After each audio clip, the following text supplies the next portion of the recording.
Bien, donc on reprend notre cours et cette fois-là, on attaque, après avoir étudié la société anonyme, on attaque la société par action simplifiée. Et c'est important parce que pour beaucoup, vous allez avoir souvent affaire à cette forme de société, la société par action simplifiée, puisque c'est la société aujourd'hui qui a véritablement le vent en poupe. Petit propos, on va dire, sociologique, de sociologie des entreprises. Beaucoup de sociétés se constituent, qui sont pour l'essentiel, alors à part les sociétés civiles immobilières ou sociétés civiles de professionnels, quand vous constituez une société, vous constituez soit statistiquement une SARL, soit une SAS. On constitue aujourd'hui très peu de sociétés anonymes, de l'ordre de 100 à 200 par an, et vous avez par ailleurs les SARL et les SAS. SARL, une moitié des sociétés qui se constituent dans le secteur commercial sont des SARL, une moitié sont des SAS. La société qui se constitue sous forme de SARL, la plupart du temps, ça va être une société qui se constitue, ça va être une petite société et qui va se constituer souvent sans assistance d'un conseil, pas d'avocat, pas d'expert comptable. En revanche, quand vous avez alors pour différentes raisons qu'on explicitera, qui tiennent notamment au statut social du dirigeant, mais quand vous avez constitution d'une société avec l'assistance d'un avocat ou d'un conseil, ça va être une SAS et c'est une société avec des statuts qui vont être plus élaborés.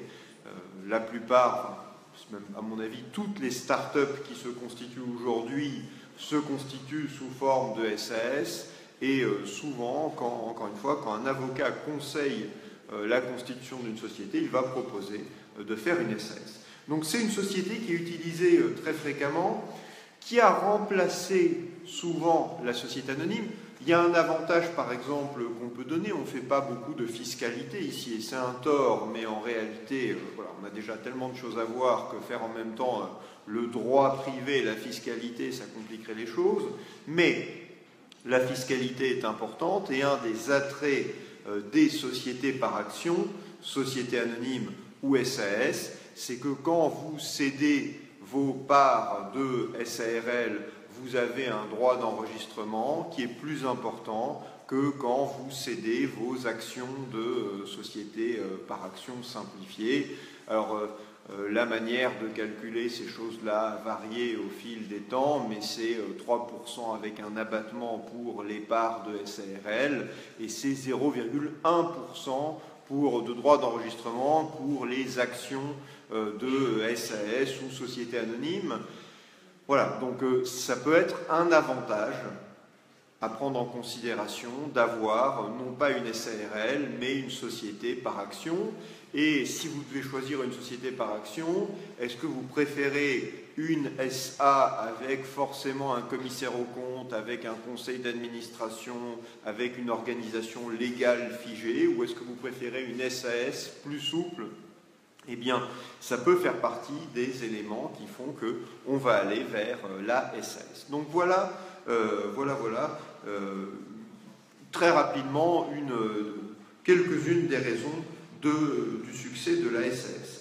Qu'est-ce qu'il faut dire sur la SAS? Ce qui est un peu étonnant, c'est que c'est notre société star aujourd'hui, et pourtant, elle est venue rejoindre nos différentes sociétés d'une manière qui était un peu accidentée, presque accidentelle, puisque son parcours a été particulier. En 1994, on s'est dit, quand même, on a un droit des sociétés qui est pas très compétitif, puisqu'on a en gros deux formes de sociétés. On a la société anonyme et on a la SARL. Et puis, ces deux types de sociétés qui, l'une, la société anonyme, est très lourde, l'autre, la SARL, est plus souple, plus simple, mais moins intéressante pour les groupes de sociétés, notamment si on veut céder les parts, on a cette fiscalité qui est moins intéressante, mais on n'avait pas une forme intermédiaire. C'était soit l'ASA, qui est quand même la société qui est faite pour les grandes entreprises plutôt, soit la SARL, qui est une forme qui est faite pour le coup plutôt pour les PME, mais on n'avait pas de forme intermédiaire. Et du coup, on utilisait la société anonyme, mais en recourant beaucoup à des pactes d'actionnaires pour essayer d'en assouplir le fonctionnement. On avait l'organisation légale, mais on faisait derrière des pactes d'actionnaires pour, assouplir, alléger le fonctionnement de la société, ajouter des choses à l'organisation légale. On s'est dit, il nous manque une forme intermédiaire pour notamment organiser le fonctionnement des groupes de sociétés. Pour les différentes filiales des groupes de sociétés, on pensait surtout à ce qu'on appelle les filiales communes. Quand deux groupes veulent coopérer ensemble, ils vont faire une société pour accueillir leur entreprise de coopération. Et on s'est dit, il faut qu'on ait une forme juridique qui permette cette coopération. Si on était avant 1994, si on devait créer une société anonyme comme filiale, ça impliquait à chaque fois d'avoir au minimum un conseil d'administration, d'avoir à l'époque 7 actionnaires. Alors il fallait qu'il y ait un ou deux qui avaient la majorité des actions, et puis on donnait une action à des salariés pour atteindre le nombre de 7, et puis les salariés partaient ou ne voulaient pas rendre leur action. Bref, c'était compliqué. Donc on a mis en place cette société plus simple, plus souple, qui est la société par action simplifiée. Et donc en 1994, quand on l'a créée avec l'idée que ça va être une société de sociétés. À l'époque, elle ne peut avoir comme associés que des personnes morales.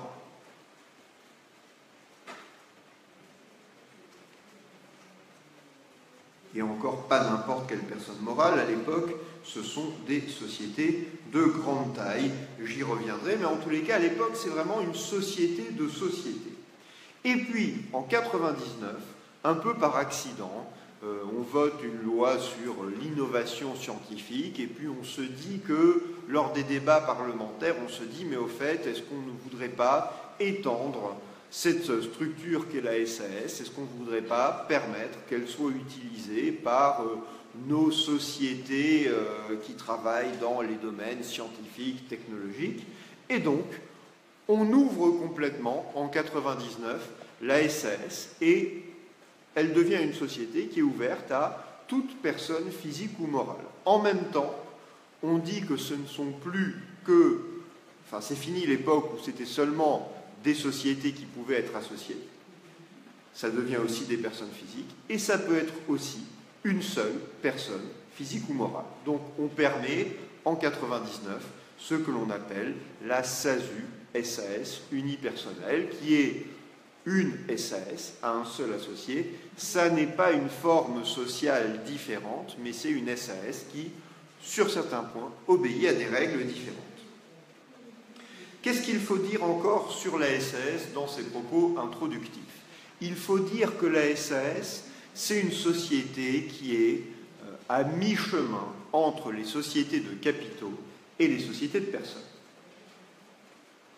Pourquoi est-ce qu'elle est à mi-chemin entre les sociétés de capitaux et les sociétés de personnes? Parce que c'est une société par action qui, pour partie, est régie par les règles de la société anonyme. SAS, ça ne veut pas dire société anonyme simplifiée. Je le dis parce que parfois vous pouvez lire même des décisions de justice qui écrivent cela.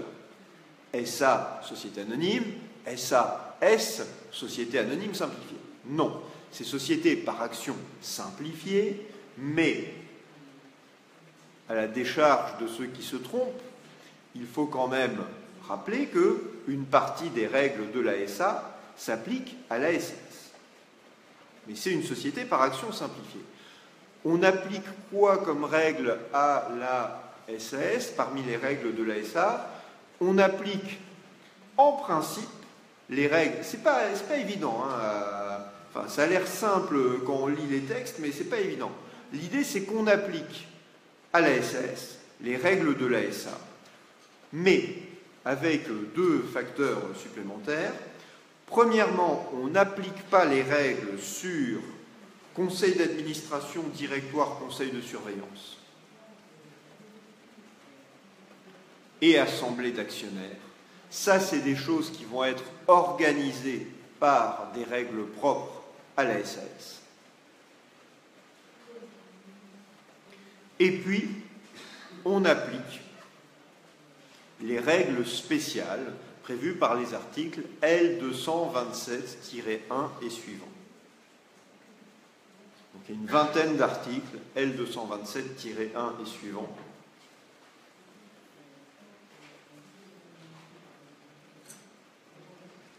qui sont des règles spéciales propres à la société par action simplifiée.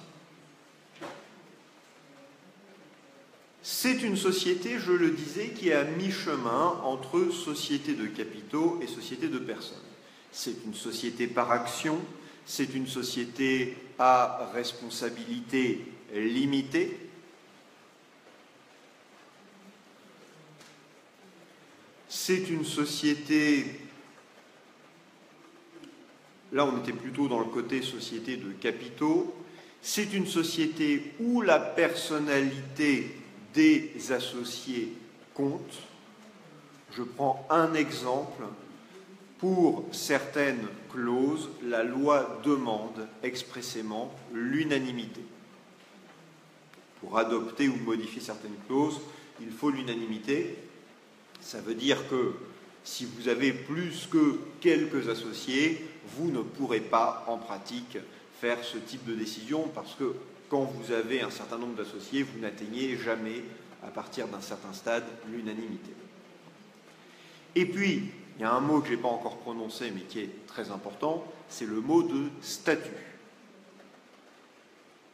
Statut, pas statut, mais statut TS à la fin, c'est une société, la SAS, où les statuts jouent un rôle très important. Et il faut comprendre, c'est pas si souvent rappelé que ça quand on parle de la SAS, et je trouve important de le faire ici.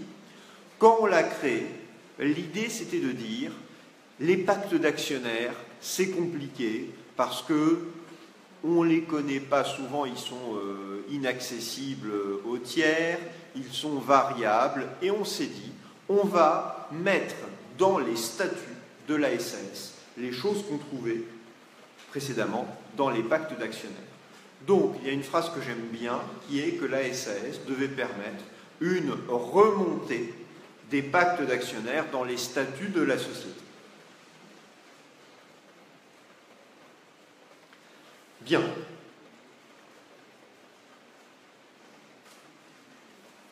Pour terminer cette introduction, je voudrais qu'on regarde ensemble l'article L227-1 du Code de commerce, qui est un texte qui nous dit quelles sont les règles applicables à la SAS. C'est le troisième alinéa du texte qui m'intéresse, qui nous dit « dans la mesure ». Je ne vais peut-être pas lire le texte, je vais plutôt vous le lire de la manière la plus claire pour le comprendre, en bougeant un peu l'ordre. On nous dit quoi? On nous dit que les dispositions, les règles concernant les sociétés anonymes sont applicables à la société par action simplifiée. Donc le principe, c'est gentil de dire que le lundi est moins pénible en m'écoutant. Bon, je suis touché. Bon, voilà. En tous les cas, je ne vous lis pas tout ce qui passe. En tous les cas, donc, ce que l'on disait, c'est que le principe, c'est les règles sur la SA sont applicables à la SAS. Premier point. Mais on nous dit tout de suite que c'est à l'exception des articles, et on nous liste une série de textes qui sont surtout les articles sur comment est dirigée la société et comment fonctionnent les assemblées.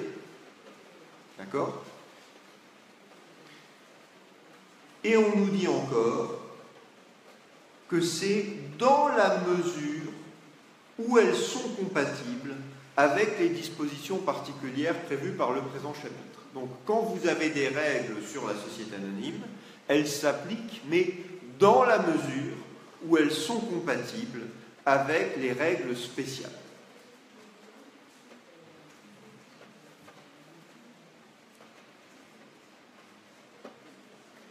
Est-ce que c'est une société dont le régime change beaucoup et souvent vous avez de temps à autre des modifications qui sont apportées au régime de la SAS? Vous en avez une, plusieurs même, qui ont été apportées par la loi Sapin 2 du 9 décembre 2016. On reviendra sur ces modifications. En tous les cas, l'idée, c'est plutôt de simplifier plus encore le fonctionnement des SAS. Dans cette introduction, il y a quelque chose qui mérite d'être dit quand même, qui est une considération de politique législative.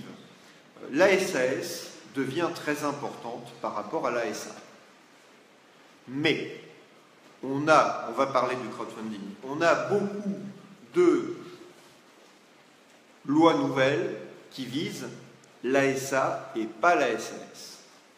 Un exemple parmi d'autres, la féminisation des conseils d'administration. On ne va pas ouvrir ici de débat politique, mais vous le savez, on l'a déjà dit, c'est bien de viser l'égalité entre les sexes, mais il faut penser que pour les sociétés auxquelles on dit maintenant votre conseil d'administration doit comporter un minimum de représentants de chaque sexe, c'est une contrainte qui est lourde pour les entreprises concernées. Après, encore une fois, la loi peut décider, le législateur peut décider que cette contrainte mérite d'être imposée aux entreprises. Mais il faut penser que pour les entreprises, c'est vécu comme une contrainte, et c'est une contrainte, puisqu'elles ne sont plus libres de choisir qui sont leurs administrateurs. Elles doivent tenir compte de ce qu'une partie doit être des administratrices, et peut-être qu'elles voulaient nommer un nouvel administrateur, mais elles ne pourront pas le faire si elles ne respectent pas les seuils que la loi leur impose. Simplement, ceux qui font ces textes n'ont pas inclus les SAS dans le périmètre de ces textes. Et on voit ça pour une série de lois. On a ça également pour les administrateurs salariés. On vous dit les sociétés qui dépassent certains seuils de salariés ou de groupes, le nombre de salariés travaillant dans le groupe doivent avoir un ou deux représentants des salariés au conseil d'administration. Ce n'est pas un représentant du CE qui assiste là avec voix consultative, c'est on fait nommer par les salariés ou par les organes représentant les salariés, on fait nommer un ou deux administrateurs, des vrais administrateurs, mais qui vont siéger au conseil avec l'idée de représenter les salariés. Ils vont sans doute défendre les intérêts des salariés. Cette mesure qui est imposée en 2013 et modifiée en 2015 dans notre code de commerce, cette nouvelle loi ne vise pas les sociétés anonymes. Pourquoi est-ce qu'à votre avis, on ne vise pas les sociétés par action simplifiée? Pourquoi est-ce qu'à votre avis, on ne s'intéresse pas au conseil d'administration des sociétés par action simplifiée?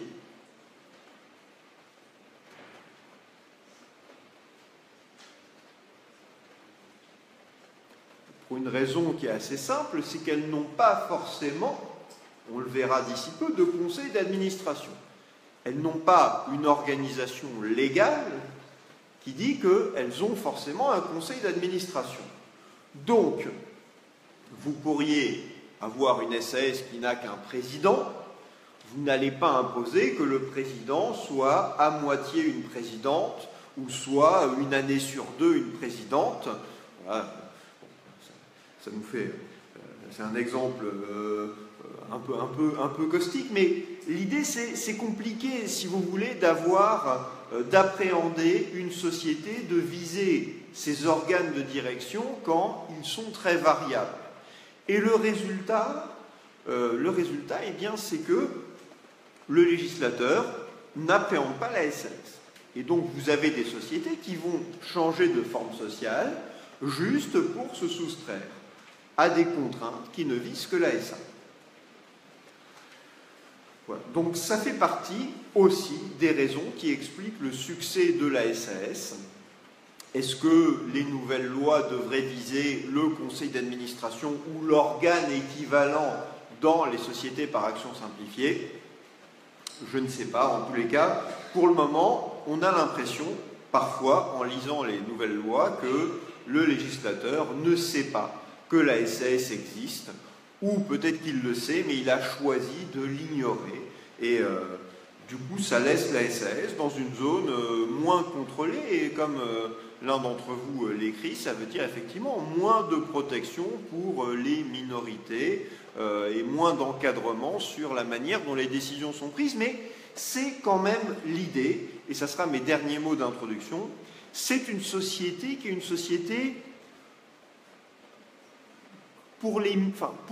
c'est pas tant les minorités, mais cette fois-là c'est plutôt pour les parties faibles, c'est une société qui peut être dangereuse.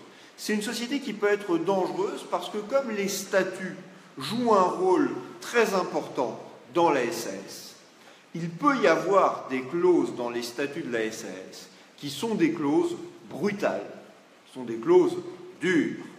Je pense à deux clauses en particulier, la clause d'inaliénabilité, qui veut dire quoi? Qui veut dire, on l'a déjà dit, qu'on ne peut pas céder ses actions à un alien. Je suis toujours fasciné par le fait que certains notent, mais non, ils ont corrigé. Ça veut dire qu'on ne peut pas vendre ses actions, on ne peut pas en disposer. Ça veut dire que si vous avez une clause d'inaliénabilité, vous êtes obligé de rester actionnaire, associé, pendant, merci d'en rire, vous êtes obligé de rester associé pendant les quelques années, 10 ans maximum, vous dit la loi pour les SAS, que dure l'effet de la clause. Ça veut dire que pendant 10 ans, votre patrimoine n'est pas, enfin du moins, les apports que vous avez faits à la société, pendant 10 ans, ces apports sont immobilisés, vous ne pouvez pas vendre les actions. Autre clause rigoureuse, c'est la clause d'exclusion. On peut vous faire sortir de force de la société. Et donc ça aussi, c'est une clause que vous avez autorisée expressément dans les SAS. Et oui, bien sûr, vous avez, je réponds à une question, vous avez la possibilité de faire reconnaître l'existence d'un abus de majorité dans le cadre d'une SAS, mais ça veut dire qu'il faut une décision à la fois contraire à l'intérêt de la société et qui favorise les majoritaires au détriment des minoritaires. Enfin, quand vous êtes dans la posture, dans la situation du minoritaire qui doit faire reconnaître qu'il y a eu abus de majorité, ça veut dire que vous vous êtes fait maltraiter et que vous êtes en train d'essayer de faire annuler des décisions. Enfin, c'est très bien, c'est bravo d'avoir ce réflexe-là, et vous devez l'avoir comme juriste. Après, demandez-vous toujours, si vous êtes plus tard avocat et que vous conseillez un client, c'est vrai que le réflexe du juriste, c'est on va faire telle action, on va demander des dommages-intérêts, etc., etc. Mais pensez toujours que aller devant le juge, ça implique un certain aléa, ça implique un coût, ça implique des délais. Donc c'est bien d'avoir ce réflexe parce que ça nous dit quels sont nos droits, mais pensez toujours que c'est une solution qui n'est pas idéale en réalité. Si on doit aller devant le juge, vous avez cet adage qui est mieux vaut un mauvais arrangement qu'un bon procès.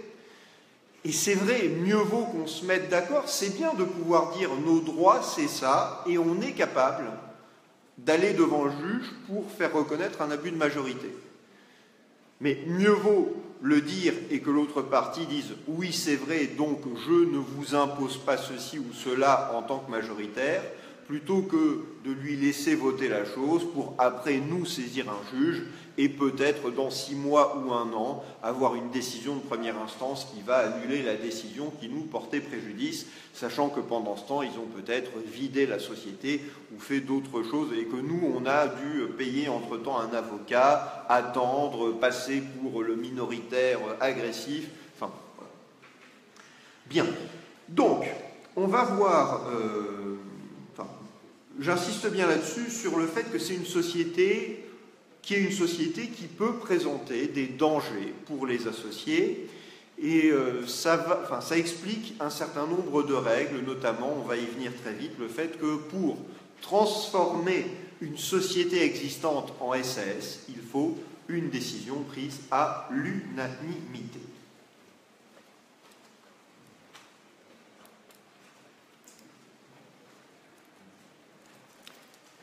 Alors, on va voir plusieurs points dans ce chapitre consacré à la SAS. On va voir tout d'abord l'accès à la SAS, pas seulement la constitution, mais aussi la transformation en SAS, parce que beaucoup de sociétés, beaucoup de SAS sont d'anciennes sociétés anonymes qui se sont transformées en SAS. On verra ensuite le fonctionnement de la SAS et on verra enfin très rapidement la dissolution de la SAS. Première section, donc l'accès à la SAS. On peut la constituer ab initio sous forme de SAS, mais on peut aussi, comme je viens de le dire, être en SAS parce qu'on a transformé une société préexistante en SAS. Donc on va voir ces 2 points. On va voir paragraphe 1er, la constitution, et on verra paragraphe 2, la transformation. On verra aussi une forme de transformation entre guillemets indirecte qui est le cas où on fait une fusion et où on a une société anonyme qui est absorbée par une SAS et qui du coup devient entre guillemets la SAS. Bon, on va en parler. Donc premier paragraphe, la constitution ab initio. Ab initio, ça s'écrit en 2 mots, ab plus loin, initio, ça veut dire depuis le début. Donc l'idée c'est une société qui a toujours été une SAS parce qu'on signe ensemble des statuts de SAS et on va immatriculer notre société. Donc c'est l'idée où on n'a pas transformé une société préexistante en SAS. Qu'est-ce qu'il faut dire sur les conditions de constitution d'une SAS? On a des conditions qui sont requises des associés, grand A, et on a d'autres conditions, grand B. Premier point sur les conditions requises des associés, il y a le point que j'ai évoqué tout à l'heure, qui est que, initialement, c'était une société dont les associés ne pouvaient être que des personnes morales, essentiellement des sociétés de grande taille, puisqu'il fallait que les associés soient des sociétés avec un capital entièrement libéré d'au moins, à l'époque, 1 500 000 francs, donc 200 et quelques mille euros. Donc c'était des sociétés de grande taille qui pouvaient constituer une SAS. Il en fallait au moins 2. Et vous aviez également établissements publics de l'État ayant une activité industrielle ou commerciale, établissements de crédit, donc banques de droit privé non constituées sous forme de société. Donc voilà, c'était les associés, c'était pas n'importe qui, c'était des grandes sociétés, des banques, des établissements publics. Donc voilà, c'était pas une structure pour les 3 amis, personnes physiques qui décidaient de faire leur start-up dans leur garage. Voilà, c'était une autre forme de société. Ça, c'était ce qui était prévu initialement. Et c'est la loi que j'évoquais tout à l'heure du 12 juillet 1999 qui va remplacer ces exigences par 0 exigence, c'est-à-dire toute personne physique ou morale. Donc une personne physique ou une personne morale. Une association, par exemple, est-ce qu'une association pourrait constituer une SAS ?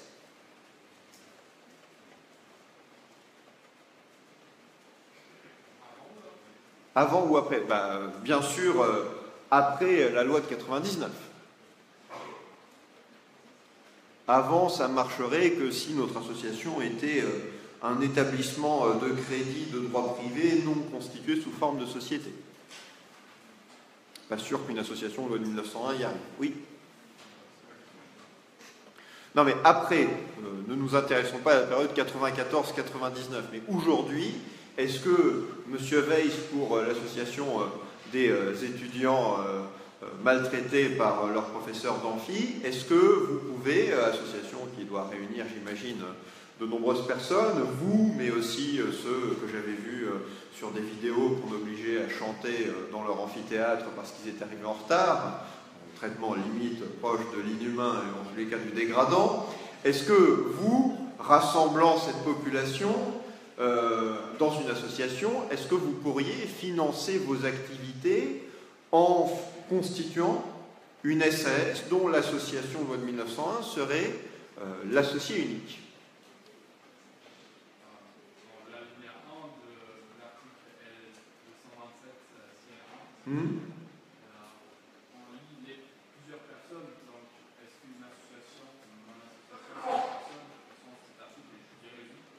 Oui, une association, c'est une personne, oui. Voilà, tant que vous ne distribuez pas une association, je le rappelle, c'est plus du droit commun, ce qu'on avait vu au premier semestre, mais une association, son objet doit être un objet autre que de partager un bénéfice entre les membres. Du moment que l'association ne fait pas cette distribution, une association peut tout à fait avoir une structure commerciale, mais il faut que les bénéfices de la structure commerciale, qui eux peuvent être distribués non pas aux membres de l'association, mais eux sont distribués à l'associé unique, dans mon exemple, qui est l'association, il est tout à fait possible, et vous aviez aussi la réponse sur mon petit écran ici, il est tout à fait possible que une SAS constitue une association. Ce qu'il faut vérifier simplement, c'est qu'il n'y a pas une espèce d'entreprise commerciale globale déguisée qui serait l'association, qui servirait finalement à distribuer un bénéfice aux membres de l'association. Il faut s'assurer que la SAS, ses bénéfices, servent à l'association pour réaliser son objet. Et donc ça va être, dans mon exemple, on va vendre des t-shirts Monsieur Dondero est très méchant, et ça sert pour faire des actions de prévention et de communication contre les méchants professeurs d'université. Voilà. Bon. Je ne vais pas vous donner de mauvaises idées. Puis, comme vous le voyez, je suis très méchant, c'est notoire. Bien, ceci étant clarifié, donc, initialement, il y avait cette exigence qui a disparu quant aux associés de SAS. Aujourd'hui, on n'a plus ces exigences. Oui, je sais, je suis le plus gentil. Aujourd'hui, on n'a plus ces exigences. Ça veut dire que c'est toute personne physique ou morale.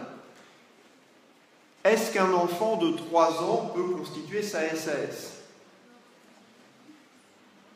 Maman, je suis président. Alors, non. Entre 2010 et 2012, il y avait un article du Code civil. Alors, je n'ai pas mon Code civil avec moi, du coup, je n'ai pas forcément la référence, mais je vous l'avais déjà indiqué dans un cours précédent. Il y avait un article qui a été créé en 2010, modifié en 2012, et dans l'intervalle, aujourd'hui, vous avez entre 16 et 18 ans, vous pouvez constituer une SAS unipersonnelle avec l'autorisation de vos parents. Mais, en 2010, on avait permis ça aux mineurs. Donc, il y a peut-être, je ne crois pas, mais c'est théoriquement possible, en 2010, des sociétés qui ont été constituées par des enfants de 3, 4, 5 ans, enfin par un enfant unipersonnel, Et cette société, bon, ça va de moins en moins se voir parce que voilà, le président, l'associé unique, va vieillir progressivement, mais il est possible qu'existent en France des sociétés dont l'associé unique va aujourd'hui sur ses peut-être 10 ans. Voilà, c'est théoriquement possible. Mais en tous les cas, donc, à part ce texte spécial qui vise de manière générale les entreprises individuelles à responsabilité limitée, je vous donnerai la référence cet après-midi, et les sociétés unipersonnelles, eh bien, c'est une personne qui a la capacité, voilà, donc c'est quelqu'un qui doit être majeur, qui doit constituer, enfin, qui peut être associé ou associé unique d'une SASU ou d'une SAS. Bien. Donc, on n'a pas d'exigence particulière. Je précise au passage un instant que les textes parlent d'associés. C'est toujours un peu étonnant. C'est une société par action, mais on parle des associés de la SAS. Pourquoi oui, un youtubeur mineur de moins de 16 ans pouvait créer sa SAS. Alors après, peut-être qu'il l'a fait créer par d'autres, mais effectivement, en 2010, c'était moins prégnant. On n'avait pas encore ces grandes stars, sauf erreur de ma part, sur YouTube. Mais en tous les cas, donc, on parle dans les textes des associés de la SAS, alors que pour être plus rigoureux, il faudrait parler des actionnaires. On explique cela par le fait que dans la SAS, comme on attache de l'importance à la personnalité des actionnaires, c'est pour cette raison qu'on parle d'associés, pour laisser entendre qu'on est plus proche à cet égard d'une société de personnes. Mais ça ne serait pas faux de dire qu'ils sont actionnaires, ça serait même plus exact en réalité. Ça, c'était donc les conditions sur les associés. Deuxième série, c'est un grand B, deuxième série de conditions, les autres conditions, et on va parler du capital social et des apports faits à la SAS. Le capital social de la SAS a connu une évolution, puisque initialement, la SAS était soumise aux mêmes règles que la société anonyme, c'est-à-dire qu'il fallait un capital de 37 000 euros. Quand c'était en francs, c'était 250 000 francs, et quand on est passé à l'euro, c'était 37 000 euros. Et puis est intervenue la loi LME, loi de modernisation de l'économie du 4 août 2008, et cette loi a décidé de faciliter la constitution des SAS, et donc cette loi a supprimé le capital minimum. Quand je dis à supprimer le capital minimum, ça veut dire qu'on a supprimé dans la loi cette exigence pour toutes les SAS d'avoir un capital minimum. Des textes spéciaux pour certaines activités, bancaires par exemple, peuvent demander que la société ait un capital social minimum. Mais on a enlevé cette exigence qui, c'est vrai, n'a pas finalement beaucoup de sens parce que suivant les activités que vous exercez, 37 000 euros, ça peut être très insuffisant ou ça peut être au contraire trop et du coup vous empêchez une société de se constituer parce qu'elle peine à trouver cet argent alors qu'en réalité ça ne va pas lui servir cet argent parce qu'elle n'a pas besoin d'avoir des capitaux propres aussi importants que ça. Et donc, on a supprimé l'exigence légale. Quand vous ferez l'année prochaine du droit des entreprises en difficulté, vous verrez que ça peut être une faute des associés que de faire une société, de constituer une société avec un capital social très faible, alors qu'ils auraient besoin d'un capital social plus important. Donc, on a supprimé cette exigence. Ça, c'est un premier point, donc sur le capital social. Donc, loi du 4 août 2008, entrée en vigueur 1er avril 2009. Pardon, entrée en vigueur 1er janvier 2009. Ça, c'est un premier point que je voulais évoquer avec vous. Deuxième point, celui des apports. Les apports dans la SAS, eh bien, il y a quelques règles qu'il faut voir ensemble. Le principe, c'est qu'on applique les mêmes règles de constitution pour la SAS que pour la société anonyme. Mêmes règles pour la SAS que pour la société anonyme. Pour les apports en numéraire, premier type d'apport que peut recevoir la SAS, ça veut dire que on a le capital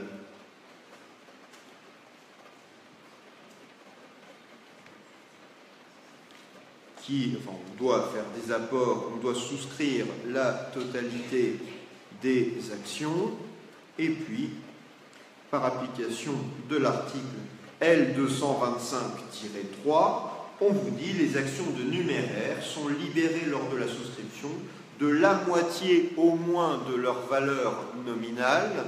Ça veut dire quoi? Ça veut dire que on constitue une SAS au capital de 10 000 €, on émet 1000 actions de 10 € chacune, nous tous décidons, allez, on va faire une société par action simplifiée pour commercialiser les t-shirts de l'association de M. Weiss dont on parlait tout à l'heure.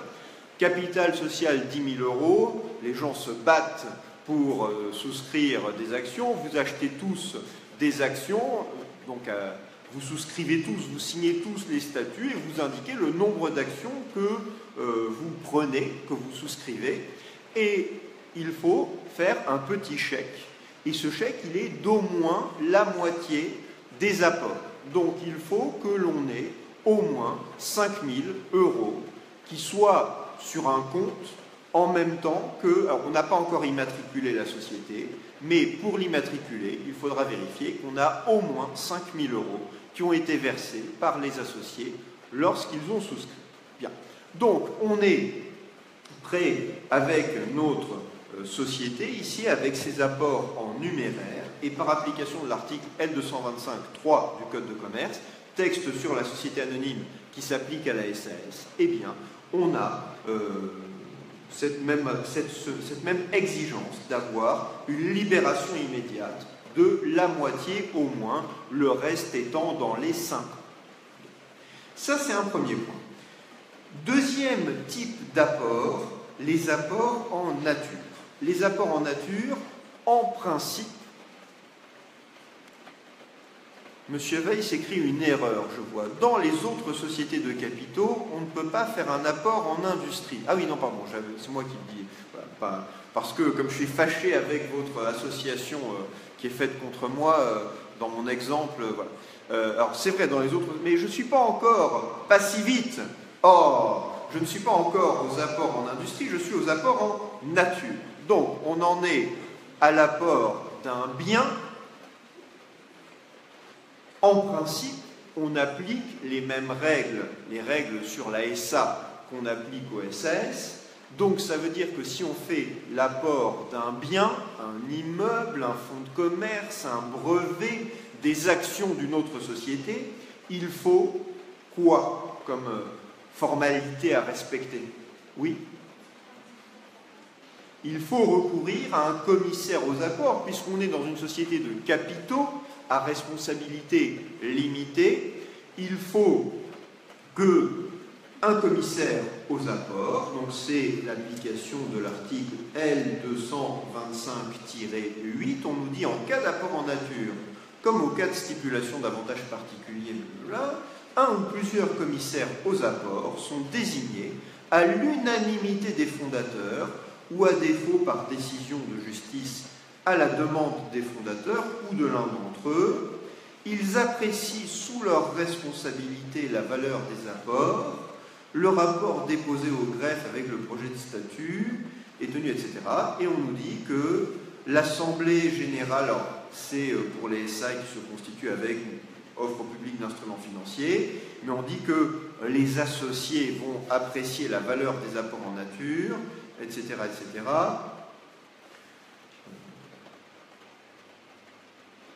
Et on nous dit, voilà, l'Assemblée ne peut réduire qu'à l'unanimité de tous les souscripteurs à défaut d'approbation expresse des apporteurs et des bénéficiaires d'avantages particuliers mentionnés au procès-verbal, la société n'est pas constituée.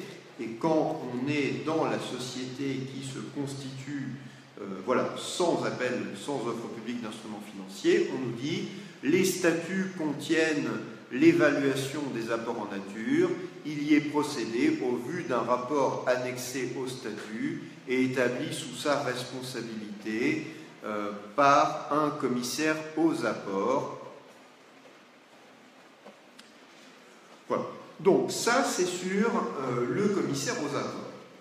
Donc dans une SAS, la règle, c'est qu'il faut aussi un commissaire aux apports, mais attention, on a une mesure de simplification qui résulte de la loi Sapin 2, donc loi du 9 décembre 2016. On a prévu que, par dérogation, les futurs associés peuvent décider à l'unanimité que le recours à un commissaire aux apports ne sera pas obligatoire lorsque la valeur d'aucun apport en nature n'excède un montant fixé par décret et si la valeur totale de l'ensemble des apports en nature non soumis à évaluation d'un commissaire aux apports n'excède pas la moitié du capital. Donc on a mis dans la SAS une règle qu'on verra qui existe dans la SARL, mais c'est la possibilité de ne pas faire intervenir de commissaires aux apports lorsque, première condition, la valeur d'aucun apport en nature n'excède un montant fixé par décret. À titre de comparaison, dans la SARL, ce montant, il est fixé à, si ma mémoire est bonne, 30 000 €.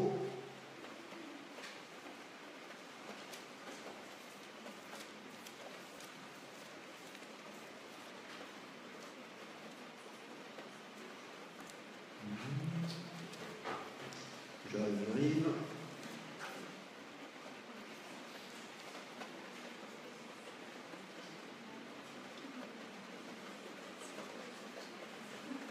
Problème de ne pas avoir pensé à faire cette colonne si je vais le trouver. Donc c'est l'article. Voilà, c'est bien ça. 30 000 €, très bien. Donc ça c'est à titre de comparaison. Et deuxième condition, si la valeur totale de l'ensemble des apports en nature non soumis à l'évaluation d'un commissaire aux apports n'excède pas la moitié du capital, ça veut dire qu'il faut qu'il y ait une somme supérieure à ces apports non évalués, qui soit des apports en nature évalués, soit qui soit un apport en numéraire. Donc, ça c'est une règle de simplification, et puis on nous donne une autre règle intéressante. Lorsque la société est constituée par une seule personne, le commissaire aux apports est désigné par l'associé unique, et on nous dit que le recours à un commissaire aux apports n'est pas obligatoire, soit si on est dans la règle précédente, mais c'est normal, on applique la même chose à la SASU, c'est-à-dire si il y a des apports en nature mais qui ne dépassent pas un montant qui sera fixé par décret et si leur valeur totale n'excède pas ce qu'on vient de voir juste à l'instant, soit autre possibilité, si l'associé unique, personne physique, exerçant son activité professionnelle en nom propre avant la constitution de la société, apporte des éléments qui figuraient dans le bilan de son dernier exercice. Donc l'idée, c'est que ce sont des éléments qui auront fait l'objet d'une évaluation par un expert comptable. Et donc ce type d'apport, dans ce cas-là, pour ce cas particulier, on a une dispense de recours à un commissaire aux apports, parce qu'un commissaire aux apports, ça coûte un peu d'argent, ça peut coûter quelques milliers d'euros. Enfin, je crois que c'est quelques milliers d'euros au minimum, mais si quelqu'un a des informations plus précises là-dessus, qu'il n'hésite pas à nous les donner. Et j'imagine que si le bien est très complexe à évaluer, ça peut monter plus haut que simplement quelques milliers d'euros. Donc, pour simplifier, pour permettre plus facilement la constitution de sociétés, eh bien, on a permis ces mesures de simplification dans la SAS. C'est la loi Sapin 2 du 9 décembre 2016 qui a permis cela. Ça, c'était pour les apports en nature. Et enfin, les apports en industrie, ceux dont parlait imprudemment M. Weiss, ici présent. Apport en industrie, qu'est-ce que c'est? Vous vous rappelez, on l'a vu au premier semestre, c'est l'apport d'une activité à la société. Les apports en industrie sont effectivement interdits dans les sociétés par action, c'est-à-dire que dans la société anonyme, vous ne pouvez pas faire d'apport en industrie. Mais, par exception, en 2008, toujours cette loi LME du 4 janvier 2008, on a modifié l'article L227-1 pour permettre les apports en industrie dans la SAS, et on l'a prévu. Alors, c'est un système qui est un peu compliqué, mais il faut en parler un petit peu.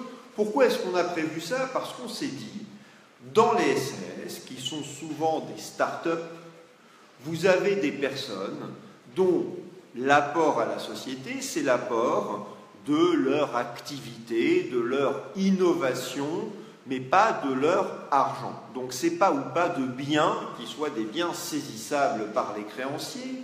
Donc, c'est des sociétés où on ne compte pas que sur les capitaux, mais c'est des sociétés où on compte aussi sur l'activité des associés. Et donc, comme on compte sur l'activité des associés, il faut pouvoir rémunérer cette activité. Comment est-ce qu'on rémunère une activité? Par un contrat de travail, par des honoraires de prestations de services. Mais une société qui démarre, elle a peut-être du mal à assurer des salaires importants ou des sommes importantes en honoraires. Et donc, on s'est dit, ça serait bien qu'elle puisse donner des actions aux personnes qui mettent leur activité au service de la société. Et pour ça, il fallait permettre la rémunération en actions d'un apport en industrie. Ce n'était pas prévu par les textes. La loi LME de 2008 a remédié à ça. Et donc, on a cette institution qui est des actions particulières qui vont être créées pour les personnes qui mettent leur activité au service de la société. On vous dit quoi? On vous dit, la SAS peut émettre des actions inaliénables résultant d'apports en industrie. Les statuts déterminent les modalités de souscription et de répartition de ces actions. Ils fixent également le délai au terme duquel, après leur émission, ces actions font l'objet d'une évaluation dans les conditions prévues à l'article L225-8.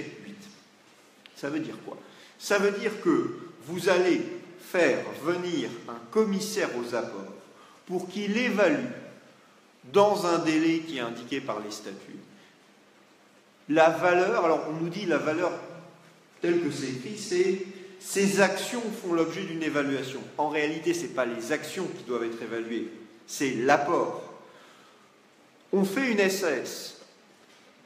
L'un d'entre vous a comme activité, je ne sais pas moi, de faire une recherche de création de produits nouveaux. Il va travailler sur les t-shirts connectés que produit notre société.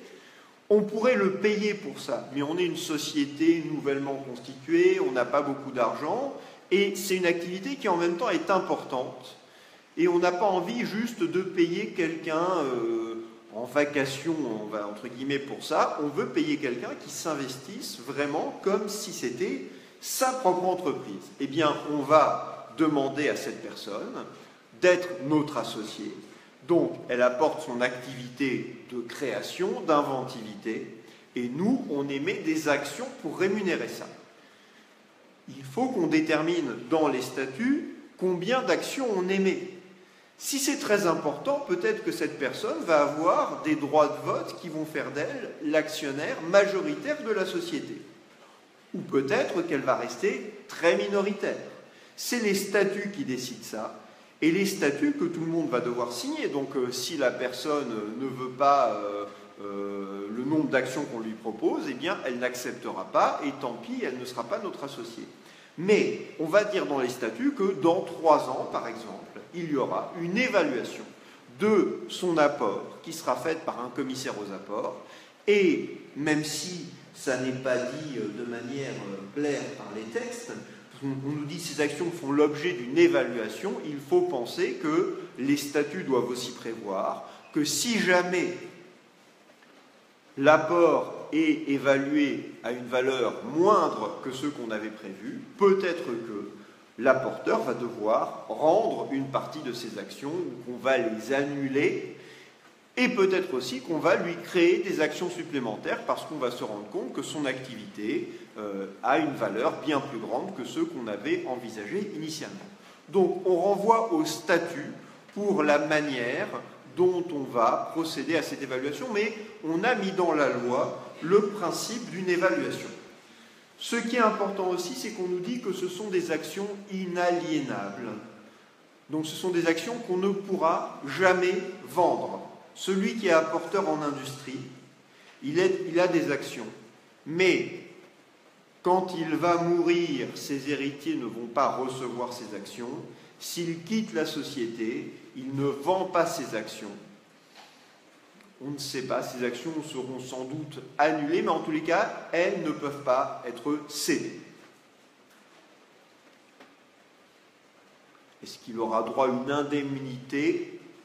Vous vous rappelez, au premier semestre, on avait évoqué le fait que ça n'était pas clair, ce côté, savoir ce qui se passait avec l'apport en industrie en cas de dissolution de la société. La jurisprudence considère qu'on n'a droit à rien et pourtant on a mis une valeur dans la société en travaillant pour elle. Mais l'idée, c'est que la contrepartie, c'est qu'on est rémunéré par un droit au résultat, un droit au bénéfice.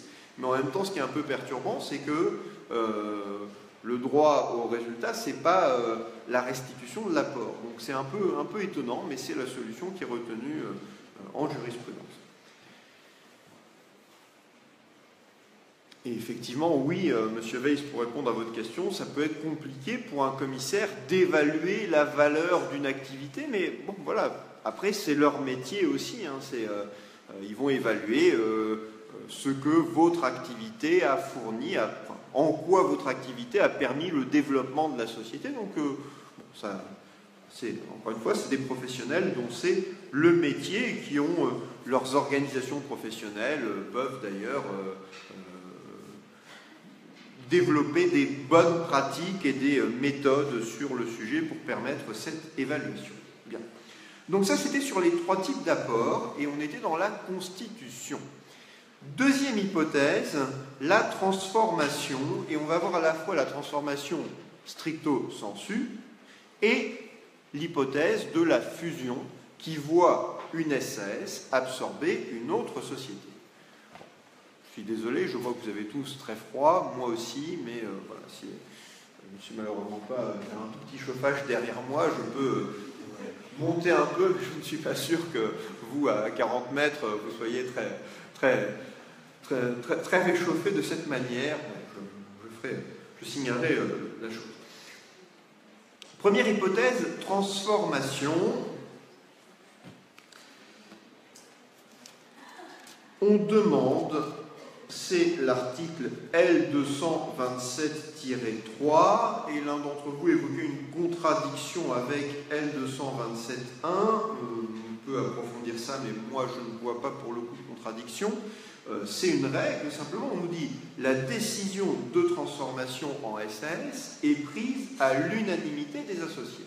Donc, c'est une règle qui, en réalité, c'est intéressant parce que c'est une règle qui est dans les textes sur la SAS, mais qui ne concerne pas la SAS. C'est une règle qui concerne les sociétés d'une forme autre que la SAS, qui décident de se mettre en SAS. Donc, ils vont modifier les statuts, c'est l'opération de transformation qu'on avait évoquée lors de notre dernier cours du premier semestre. Ils vont modifier les statuts de leur SARL ou de leur société anonyme, et ils vont modifier les statuts pour remplacer le nom SA par SAS, pour remplacer les textes sur le conseil d'administration par des textes sur le président, et pourquoi pas un conseil d'administration mais différent, et ils vont comme ça modifier article par article leur statut pour mettre à la place des textes de leur statut qui étaient des statuts de SA, ils vont adopter des statuts de SAS. Si on fait cette transformation, à ce moment-là, on aura une décision à prendre. Cette décision, ce doit être une décision prise à l'unanimité. Et quand on dit à l'unanimité, ce n'est pas l'unanimité des présents, c'est l'unanimité de tous les associés ou actionnaires existants. Ça veut dire que, et je prends un exemple qui est du vécu, pas forcément mon vécu, mais de société que j'ai pu voir, vous avez, il y a 40 ans, constitué une filiale d'un groupe de sociétés sous forme de société anonyme. Vous aviez combien d'actionnaires à l'époque ?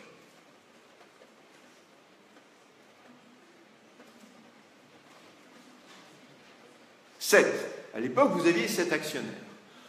Les 7 actionnaires, c'était la société mère du groupe qui était actionnaire à 99,99%, et vous aviez 6 actions qui avaient été remises à des salariés parce qu'il fallait, quand on allait au greffe avec nos statuts, montrer qu'on avait bien 7 actionnaires.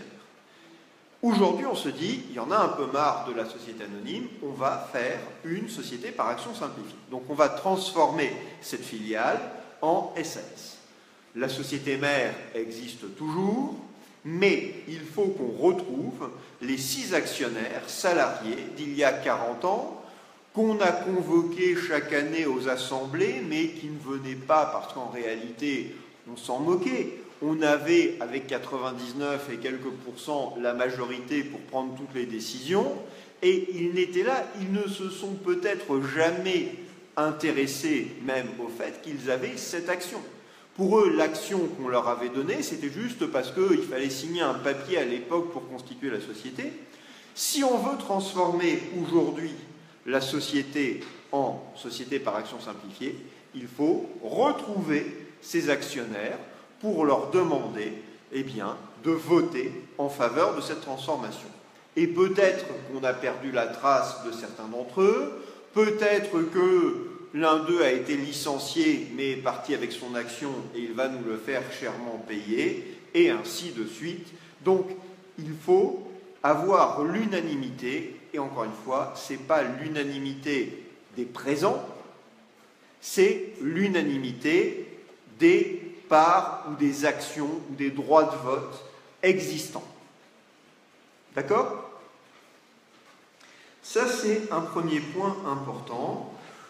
Sur la question de la transformation, on a eu des interrogations pour savoir s'il fallait faire intervenir un commissaire à la transformation ou non, dans l'hypothèse où la société avait déjà un commissaire aux comptes.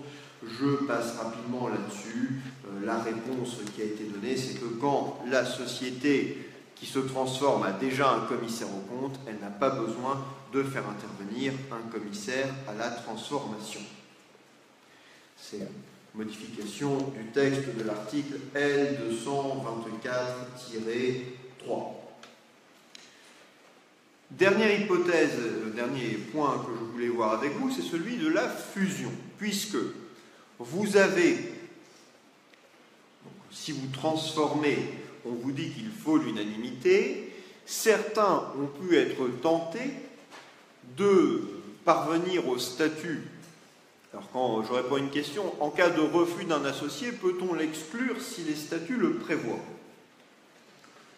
Si vous êtes dans une SA, par exemple, il y a une clause d'exclusion dans les statuts, et la clause permet d'exclure un associé pour, par exemple, comportement contraire à l'intérêt social. Et vous pouvez prouver qu'il serait dans l'intérêt social de se transformer en SAS. Eh bien, oui, dans ce cas-là, en théorie, on doit être en mesure d'exclure cet associé. Maintenant, attention, parce que l'idée que c'est bon pour vous de passer en SAS, c'est pas forcément facile à démontrer. Un associé qui est attrait devant le juge, et devant le juge on lui dit vous avez bloqué la transformation en SAS, c'est quelque chose qui était très bon pour tout le monde, pour la société et pour vous aussi, il pourra toujours dire attendez, la SAS, écoutez le cours sur Facebook du professeur Dondero, c'est une société qui a une forme rigoureuse, avec des clauses qui peuvent être des clauses compliquées pour les associés. Le choix entre on m'exclut de la société ou je vote la transformation en SAS, je pense qu'il y a pas mal de juges qui vont être sensibles au fait que voilà, faire rentrer quelqu'un de force dans une SAS en le menaçant sinon de l'exclure, à mon avis, ça ne va pas être entendu par le juge. Le juge va dire non, vous avez le droit de rester associé et vous avez le droit de rester associé sans passer en SAS. Maintenant, une clause d'exclusion pourrait permettre, rédigée en termes comment dire cela, larges, ou au contraire, permettant pour tout. Vous pouvez avoir des clauses, on appelle ça des clauses de deadlock. Deadlock, ça veut dire blocage mortel en quelque sorte. L'idée, c'est que vous pouvez avoir une clause, c'est plutôt une clause dans les pactes d'actionnaires que dans les statuts.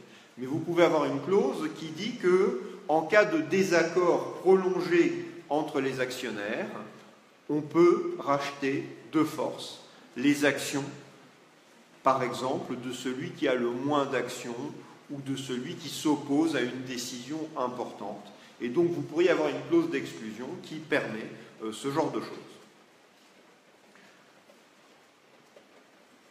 Mais j'insiste bien sur le fait qu'en cas de contentieux, devant un juge, vous aurez, je pense, du mal à faire valoir que vous pouvez exclure quelqu'un s'il ne veut pas passer en SAS avec vous. Il ne veut pas se marier avec nous, mais se marier. Il était déjà marié, entre guillemets, puisqu'on était actionnaires ensemble, mais il ne veut pas passer en SAS avec nous, alors dans ce cas-là, on peut l'exclure. Donc, dernier point, l'hypothèse de la fusion. On peut décider, alors ça peut être une opération de restructuration normale, ou ça peut être un contournement de l'unanimité. On a un texte qui dit, si vous avez une société anonyme, par exemple, et que vous voulez la transformer en SAS, il faut l'accord de tous les actionnaires. Et nous, on sait qu'on n'aura jamais l'accord de tous les actionnaires, parce qu'il y a M. Weiss, par exemple, qui est un actionnaire râleur, quoi qu'on dise, il vote contre. Donc on sait bien que même ça, c'est fichu d'avance. On a 45 procès en cours avec lui. Bref, on a cette situation, mais on se dit, dis donc, regarde l'article L227.3, il parle de la transformation. Nous, on va faire autre chose. On va garder notre société. Enfin, on va, dans un premier temps, on ne va pas toucher la forme de la société. Dans un premier temps, on va constituer une SAS. Donc on crée une société. Et cette société, peu importe qui est associé de cette société pour le moment, peu importe son capital, enfin pour le moment c'est une société, elle peut avoir un capital social d'1 euro, peu importe. Mais c'est une société qui a surtout comme caractéristique d'avoir la forme de SAS. Et puis, qu'est-ce qu'on fait? On réunit notre assemblée de notre société anonyme et on propose non pas de transformer, mais de laisser notre société anonyme être absorbée par la SAS qu'on a constituée. Et donc, ce qui va se passer, c'est que dans la fusion par absorption, ce qui va se passer, c'est que la société anonyme va être dissoute, va faire une transmission universelle de patrimoine à la SAS qu'on avait créée. Les actionnaires de notre société vont recevoir des actions de la SAS absorbante qui va, de l'autre côté, augmenter, elle va faire aussi une décision, elle va augmenter son capital social, elle va créer plein de nouvelles actions. L'augmentation, ça va être la valeur nette de notre société anonyme et elle va donner ces nouvelles actions à qui? Aux actionnaires de la société anonyme. Le résultat final, c'est que notre société anonyme aura disparu, restera une SAS qui aura absorbé la société anonyme, dont les actionnaires, dont les associés de cette SAS, ça sera ceux qui étaient précédemment actionnaires de la société anonyme, et donc ça sera l'équivalent d'une transformation. Avec quelques détails, parce que par exemple, les contrats conclus intuitu personae qu'avait notre société anonyme n'auront pas été transmis à l'absorbante, par exemple. Mais, en substance, on aura fait l'équivalent d'une transformation. Est-ce qu'il nous faut l'unanimité? Quand M. Weiss, très content, lève la main en disant « Moi, je vote contre », est-ce qu'on peut lui dire « Mes chers M. Weiss, vous avez combien d'actions? Vous avez 3 actions sur 20 000. » C'est vrai qu'on ne va pas avoir l'unanimité, mais comme le vote, c'est à la majorité des 2/3 une modification ou une dissolution anticipée d'une société anonyme, c'est une décision de modification des statuts, donc aux 2/3 des voix, des actions présents, enfin des actionnaires présents ou représentés. Alors M. Weiss riposte immédiatement et dit « Est-ce que ce n'est pas frauduleux de cacher la transformation derrière une fusion ?» Il se défend, le bougre, mais c'est normal.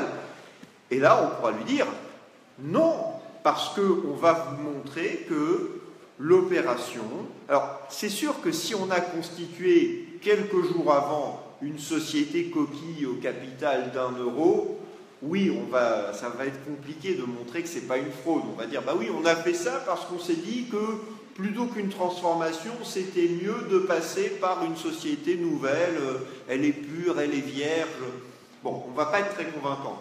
Ça va être plus convaincant si on peut montrer qu'on a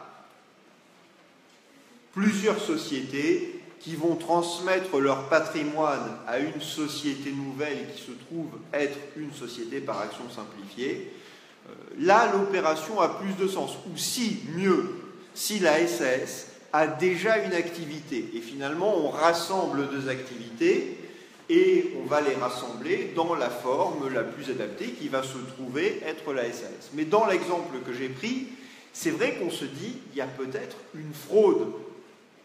C'est parce qu'il n'arrive pas à contourner, à avoir l'unanimité qu'il contourne, c'est parce qu'il n'arrive pas à avoir l'unanimité qu'il la contourne en passant par la fusion. Parce que pour la fusion, on n'a pas de texte qui dise quand on se fait absorber par une SAS, il faut l'unanimité. Le texte ne vise que la transformation. Et donc, on pouvait se dire que la seule manière de combattre cette absorption par une SAS, c'était effectivement d'aller chercher l'argument de la fraude, à savoir, certes, la loi ne demande pas l'unanimité, elle ne demande l'unanimité que pour la transformation, mais on utilise la fusion pour contourner l'exigence de l'unanimité. Et on ne le fait que pour faire cela et pour empêcher M. Weiss de faire valoir son droit à s'opposer à l'opération, droit qui est peut-être abusif, mais dans ce cas-là, c'est à nous de montrer que l'exercice de son droit est abusif. Bien.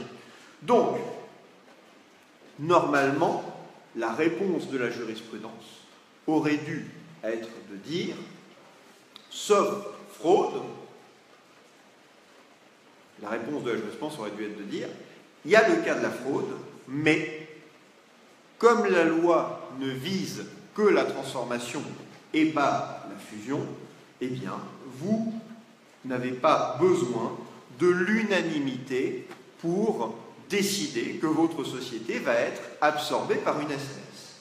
Mais ça n'est pas cette solution qui a été retenue par la Cour de cassation. Il y a un arrêt qui a statué sur le sujet.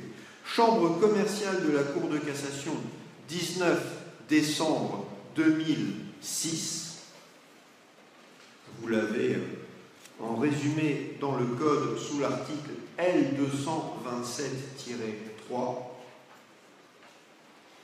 L'arrêt dit, d'après l'article L227-3, l'unanimité est requise pour la transformation. Il en est de même en cas de fusion-absorption d'une société par une SAS.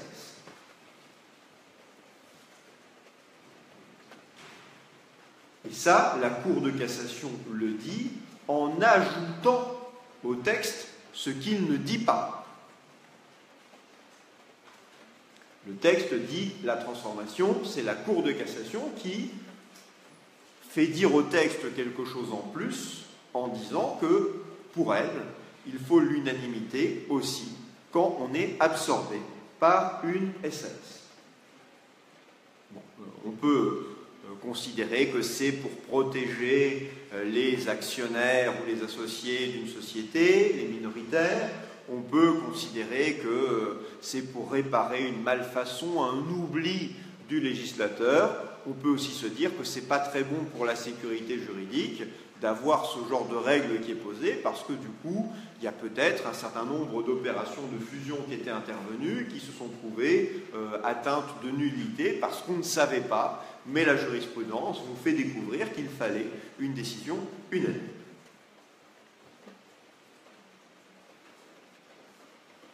Donc ça, c'était sur l'accès au statut de SAS par voie de constitution ou par voie de transformation. Entendu au sens large, donc comme on vient de le voir, y compris par voie de fusion. Une observation encore pour terminer sur ce statut, sur le caractère fermé de cette société. C'est un point important et j'aurais dû en parler un peu plus tôt, mais c'est lié aux apports aussi, donc ça, on est encore dans notre section consacrée à la Constitution et à l'accès à ce statut. C'est une société fermée, c'est-à-dire que ce n'est pas une société qui peut être cotée en bourse. Quand vous voudrez que votre société soit cotée en bourse, cotée sur un marché, voit ses titres admis aux négociations sur un marché réglementé, vous irez la transformer en société anonyme.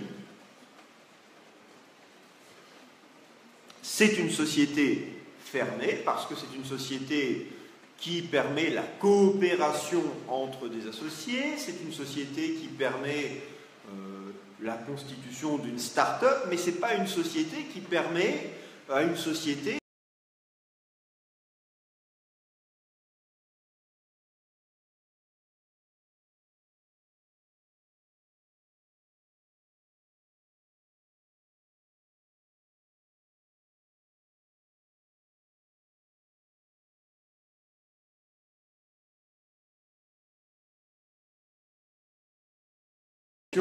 revendez-les. Ah ben non, on ne peut pas. Elles sont inaliénables. Ah, bon, c'est embêtant.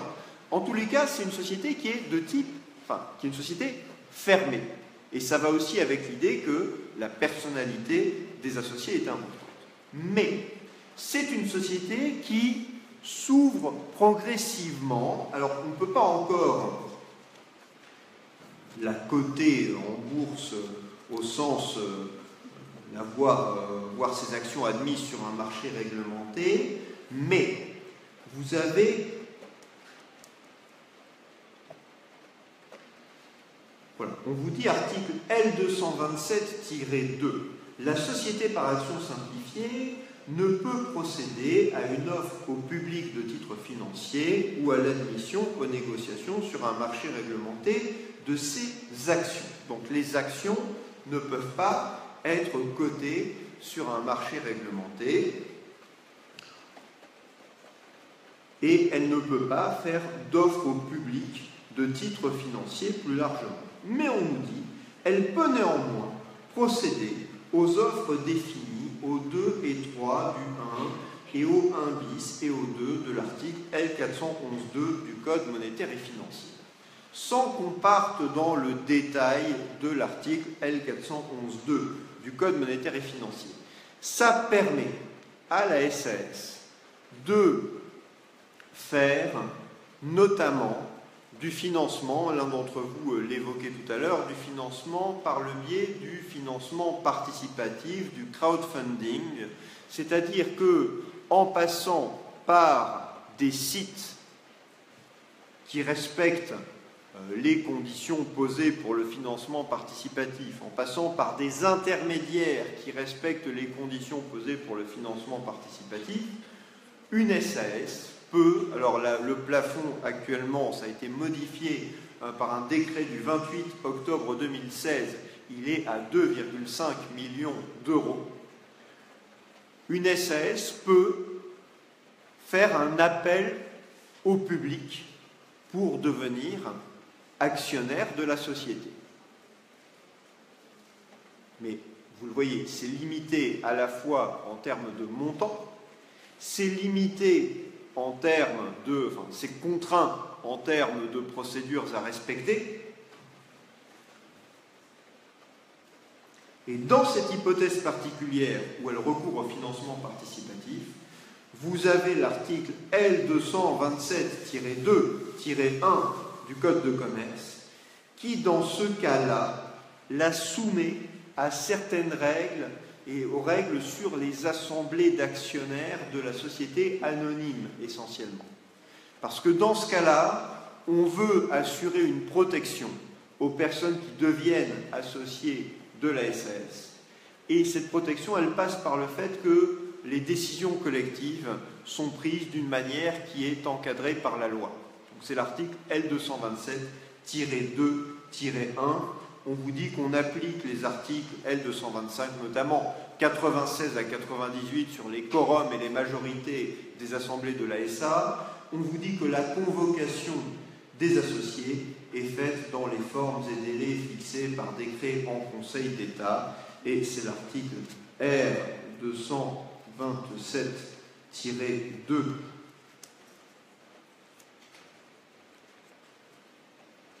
qui s'applique ici et qui nous dit que les articles R225, etc., etc., et là on renvoie aux règles sur la convocation qui sont prévues pour les sociétés anonymes. Donc c'est une société qui est une société fermée, mais qui progressivement s'ouvre parce que vous savez qu'on a en France un problème de capitalisme, c'est-à-dire on a dit que c'était un capitalisme sans capitaux. Comment une société peut-elle avoir accès à un financement? Il y a les banques, il y a le capital investissement, il y a les marchés de capitaux, mais les marchés de capitaux, c'est-à-dire la bourse, ça reste encore trop peu accessible aux PME, et ce mouvement du financement participatif fait partie des évolutions qui doivent permettre à nos sociétés de trouver plus facilement un financement. Je vois une question qui était posée dans la SAS avec un capital de 10 000 euros non libérés. Peut-on baisser le capital avec l'accord de tous les associés? On verra ce point quand on évoque le fonctionnement de la SAS, mais oui, on peut faire des décisions de réduction du capital, mais avec des modalités qu'on verra, je ne sais pas si on verra aujourd'hui, en tous les cas on voit ça tout à l'heure. Enfin, on essaye de le voir en tous les cas tout à l'heure si on avance assez vite. Merci à vous et merci à vous également.